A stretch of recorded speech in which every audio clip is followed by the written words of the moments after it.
আমরা আগেই বলেছিলাম অনন্ত মহারাজ তার বঙ্গবিভূষণ তো কেড়ে নেওয়া হয়েছে, এবার কি আরো কড়া পদক্ষেপ নেওয়া হবে তার বিরুদ্ধে? নেতাজিকে অপমান, ক্ষমা চেয়েও নিস্তার নেই অনন্ত মহারাজের। রাজবংশীদের স্বঘোষিত মহারাজ অনন্ত এবার আরো বিপাকে পড়েছেন। কোচবিহারের কোতোয়ালি থানায় অনন্ত মহারাজের বিরুদ্ধে এফআইআর দায়ের হয়েছে। বিস্তারিত জানাবেন প্রতিনিধি সুমন কল্যাণ সঙ্গে রয়েছেন। সুমন কল্যাণ, এই অভিযোগ কাদের দিক থেকে করা হয়েছে? দেখো, রাজ্যসভার সাংসদ নগেন রায়ের বিরুদ্ধে কোতোয়ালি থানায় ইতিমধ্যেই মামলা দায়ের হয়েছে এবং যে মামলাটির নম্বর হচ্ছে 792/26। গত 7 তারিখে এই মামলা দায়ের করা হয়েছে। ভারতীয় ন্যায় সংহিতার ধারা 196, 299 এবং 353 নম্বর ধারায় এই মামলাটি কিন্তু রুজু করেছেন স্থানীয় গোপালদের, যার বাড়ি পান্থশালার, অর্থাৎ কোচবিহার শহরের যে কোতোয়ালি থানা রয়েছে সেখানেই কিন্তু এই মামলাটি তার বিরুদ্ধে দায়ের করা হয়েছে। এখানে 196 যে ধারা দেওয়া হয়েছে, এই ধারাটি যদি তুমি বিশ্লেষণ করো তাহলে বুঝবে বিভিন্ন গোষ্ঠীর মধ্যে শত্রুতা, বিদ্বেষ বা বিভেদ সৃষ্টি, সাম্প্রদায়িক সম্প্রীতি বিঘ্নিত করার মতো কাজের সঙ্গে যুক্ত রয়েছে এই ধারাটি। ফলে এই ধারাটি কিন্তু যথেষ্ট গুরুত্বপূর্ণ।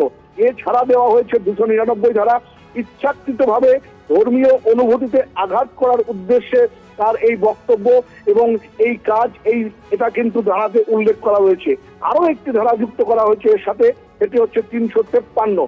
সেটিতে বলা রয়েছে যে জনসাধারণের মধ্যে ভয়, আতঙ্ক এবং অশান্তি সৃষ্টি করতে পারে এমন বক্তব্য তিনি কিন্তু পেশ করেছিলেন এবং এটি কিন্তু মামলার সঙ্গে যুক্ত করা হয়েছে। স্বাভাবিকভাবেই এই যে 3টি ধারা, এই 3টি ধারা কিন্তু যথেষ্ট গুরুত্বপূর্ণ এবং এই ধারায় ইতিমধ্যেই মামলা দায়ের হয়েছে এবং কোচবিহার কোতোয়ালি থানায় কিন্তু এই মামলাটি দায়ের করা হয়েছে। সুমন, তুমি আমাদের সঙ্গে থাকো। অনন্ত মহারাজ তিনি ক্ষমা চেয়েছেন, সমাজ মাধ্যমে একটি ভিডিও পোস্ট করে ক্ষমা চেয়েছেন অবশেষে, যাতে তাকে গ্রেপ্তারি হাত থেকে বাঁচা যায়। কিন্তু সেই নিস্তার তিনি পেলেন না, মানে সেই ভিডিও পাঠানোর পর নিস্তার তিনি পেলেন না। তার বিরুদ্ধে এবার এফআইআর দায়ের হয়েছে। অনন্ত মহারাজের বিরুদ্ধে 3টি ধারায় মামলা রুজু হয়েছে। তার মধ্যে একটি ধারা হচ্ছে বিভিন্ন গোষ্ঠীর মধ্যে অশান্তি বাঁধানো, এরকম একটা অভিযোগ রয়েছে। ধর্মীয় শান্তি নষ্ট করা, ধর্মীয় বিভেদ তৈরি করা, এরকম ধারা আরোপ করা হয়েছে অনন্ত মহারাজের বিরুদ্ধে। এবং অনন্ত মহারাজের যে বক্তব্য বেশ কয়েকদিন ধরে সমাজ মাধ্যমে বারবার ভাইরাল হয়েছে, তার এই বক্তব্যকে রাজবংশী মানুষরাই সমর্থন করেন না। আমরা আগেও তাদের বক্তব্য আপনাদেরকে শুনেছি। অনন্ত মহারাজের বঙ্গবিভূষণও কেড়ে নেওয়া হয়।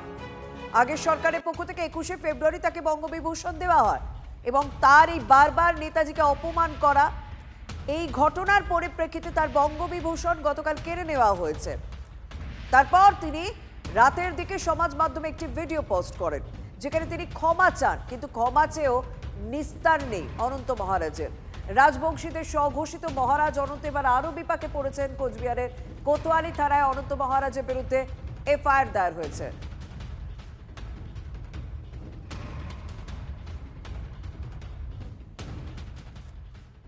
নেতাজি সুভাষচন্দ্র বসু ভারত মায়ের শ্রেষ্ঠ সন্তানদের একজন। কারোরই উচিত না নেতাজির মতো ব্যক্তিত্বকে নিয়ে যিনি দেশের জন্য নিজের সর্বস্ব ত্যাগ করেছিলেন এবং সেরকম একজন ব্যক্তিকে নিয়ে যিনি নিজের মাতৃভূমি পর্যন্ত ত্যাগ করে বাইরে গিয়ে ভারতবর্ষকে স্বাধীন করার জন্য চেষ্টা করেছিলেন, প্রয়ত্ন করেছিলেন এবং অনেক ইতিহাসবিদই মনে করেন যে তার দ্বারা যে চেষ্টা হয়েছিল আজাদ হিন্দ বাহিনীকে নিয়ে, তার জন্যই ব্রিটিশরা ভারত ত্যাগ করেন। অনেক ঐতিহাসিকের এই ধরনের মতো আমরা বিভিন্ন বইয়ে দেখেছি, বিভিন্ন জায়গায় দেখেছি। সেই রকম একজন ব্যক্তিকে নিয়ে কারো কোনো মন্তব্য করা উচিত নয় বলে আমার মনে হয়।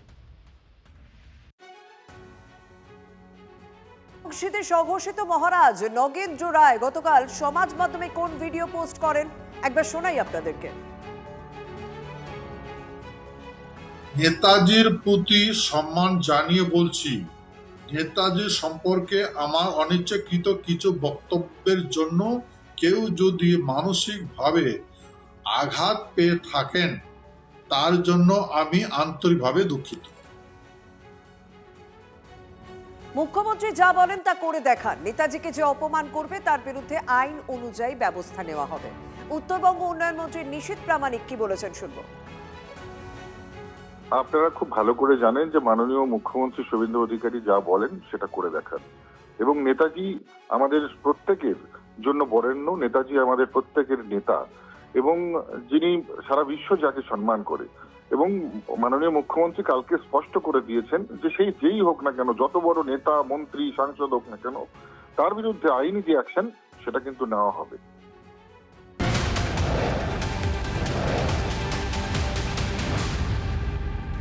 বঙ্গবিভূষণ কেড়ে নেওয়াটাই যথেষ্ট নয়, রাজ্যসভার সাংসদ পদ কেড়ে নেওয়া হোক অনন্ত মহারাজের, বলেছেন বিধায়ক কুণাল ঘোষ। বঙ্গবিভূষণ কেড়ে নেওয়াটা যথেষ্ট নয়, 100 বার বঙ্গবিভূষণ কেড়ে নেওয়া হোক, কিন্তু পাশাপাশি বিজেপি তারা পার্টি থেকে লোকটাকে বহিষ্কার করুক, আর পাশাপাশি সর্বসম্মতভাবে দেশের পার্লামেন্ট থেকে তাকে বার করে দেওয়া হোক, সদস্যপদ খারিজ করে দেওয়া হোক, আর একই সঙ্গে তার বিরুদ্ধে ফৌজদারি মামলাটাও রাজ্য সরকার শুরু করুন। শুধুমাত্র বঙ্গবিভূষণ কাড়ার একটা রাজনৈতিক ন্যারেটিভ তৈরি করার জন্য সেই পদক্ষেপটা যেন না করা হয়, দেশের সংসদ থেকে যেন তাকে বহিষ্কার করার আয়োজন করা হয়। অনন্ত মহারাজে বঙ্গবিভূষণ কেড়ে নেওয়ার সিদ্ধান্তকে স্বাগত জানিয়েছেন বিরোধী দলনেতা।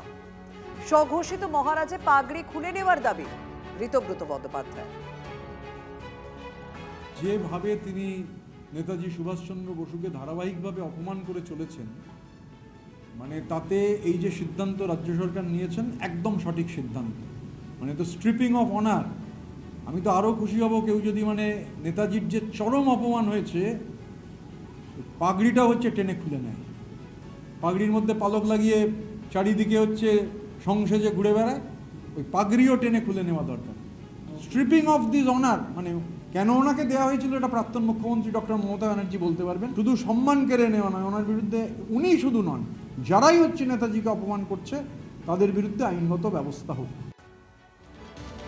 অনন্ত মহারাজকে দেশদ্রোহী ঘোষণা করা উচিত বলছেন কংগ্রেসের প্রাক্তন সাংসদ অধীর চৌধুরী।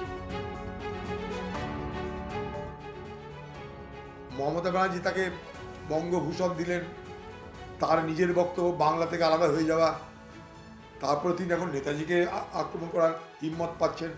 ঘটনাচক্রে তিনি আবার সরকারি দলের রাজ্যসভার মেম্বারও হয়ে গেছেন। তো শুধুমাত্র বঙ্গবিভূষণ কেড়ে নিয়ে বাংলার মানুষের ভাবাবেগকে ক্ষতে পুলে দেওয়ার চেষ্টা না করে এই মহারাজের বিরুদ্ধে এই মুহূর্তে অপরাধমূলক কেস দায়ের করা উচিত। যে এই অনন্ত মহারাজকে এই মুহূর্তে দেশদ্রোহী ঘোষণা করা দরকার। তার যেমন বঙ্গভূষণ কারা রয়েছে, এখনই তার রাজ্যসভার সদস্যপদ কেড়ে নিয়ে তাকে জেলে ভরে দেওয়া উচিত। ভালোই, আমরা তো পুরস্কার দিইনি, যারা দিয়েছিলেন কেন দিয়েছিলেন জানি না। তো মুখ্যমন্ত্রী বলেছেন এইসব ব্যাপার আমরা সহ্য করব না, তার বিহিত ব্যবস্থা হবে, আর সেটা শুরু হয়ে গেছে। অনন্ত মহারাজের বঙ্গবিভূষণ কেড়ে নেওয়ার পর সমালোচনার ঝড়, তারপর সমাজ মাধ্যমে তার ক্ষমা চেয়ে একটি ভিডিও বার্তা। শেষ রক্ষা হলো না, আরো বেশি ফাপড়ে পড়লেন অনন্ত মহারাজ। তার বিরুদ্ধে এফআইআর দায়ের হয়েছে এবং 3টি ধারায় মামলা রুজু হয়েছে।